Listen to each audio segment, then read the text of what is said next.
Mula iki mau saire cobi Bu, nang titik mleh Bu. Iki ora nganggo gamelan, saire tak unekke. Jaman edan, jaman edan. Yen ra ngedan ra keduman, melu ngedan ora tahan. Bolak-wali ing jaman, kursi-kursi nggo rebutan. Rakyat cilik dadi korban, jare jaman reformasi, ning korupsi malah dadi. Oh iya. Dhuwur subur tengah makmur, ngisor dadi ajur mumur. Ngerti hukum jebule rusak tatanan. Do dum-duman duit sogok-sogokan. Jaman edan sing edan lali pangeran. Aku nek salah gelem didunke kok panggung lho tenan. Ngono ya. Iya. Harus bertanggung jawab. Ya. Ya, kabeh kuwi mung pepeling. Aku ki mung ngelingake kondo, aku ora duwe tendensi apa-apa, tekse aku ora duwe karep apa-apa. Sing tak kritik kuwi umum kabeh. Ngono. Ora aku ora ngritik piyayine, ora ngritik sapa wonge, ning sing tak kritik kahanane karo situasine, karo sing nindakake digibahan mau. Sing cilaka sapa? Wong cilik, Nduk. Rakyat cilik mula jenenge wong cilik ongklak-angklik, lungguhe dingklik, mangane mung sethithik, uripe gancik-ancik, nek ning geger mati sik. Nek goroh welehno aku. Ngono ya ya. Wis, engko disambung meneh. Iki swarana kersane Gusti Mengkeng sinuwun, Nduk. Ya tak derekake yo. Gandane kang sekak gadung. Kaworan kembang. Kembang menur kongat. Edmarum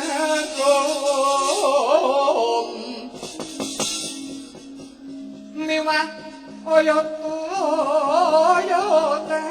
kadi kusuma mangambar-ambar waraku kusing tupaku melon kelon katineka kang nimbok apara padha kulangene kabu ing sasmita amre antep aja pijer mangan endra kaprawiran den kasti pesunen sariran nira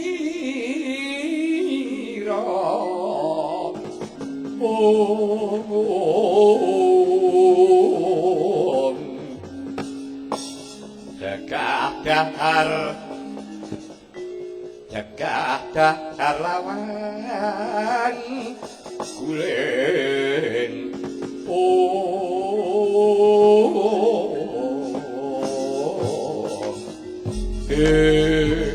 Siatuning kalian kekerapan montan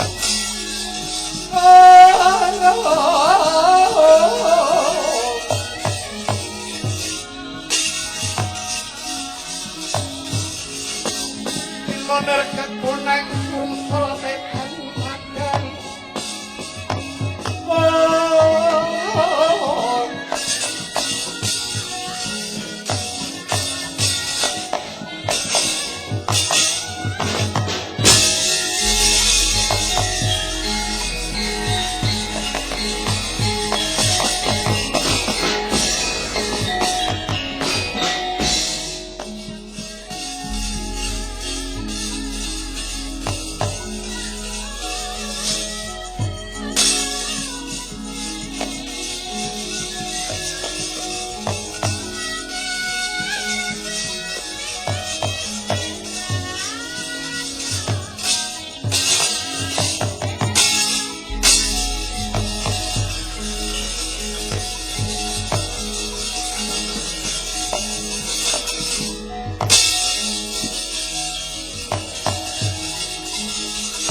Sireku swanci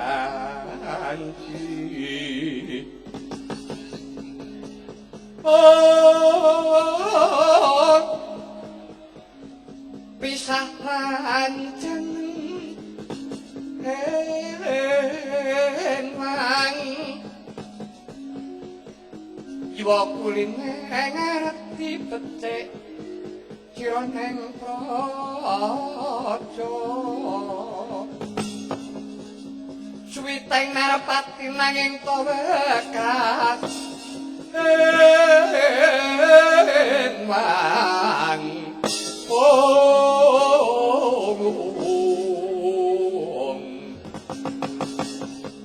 Iwa pegat teteki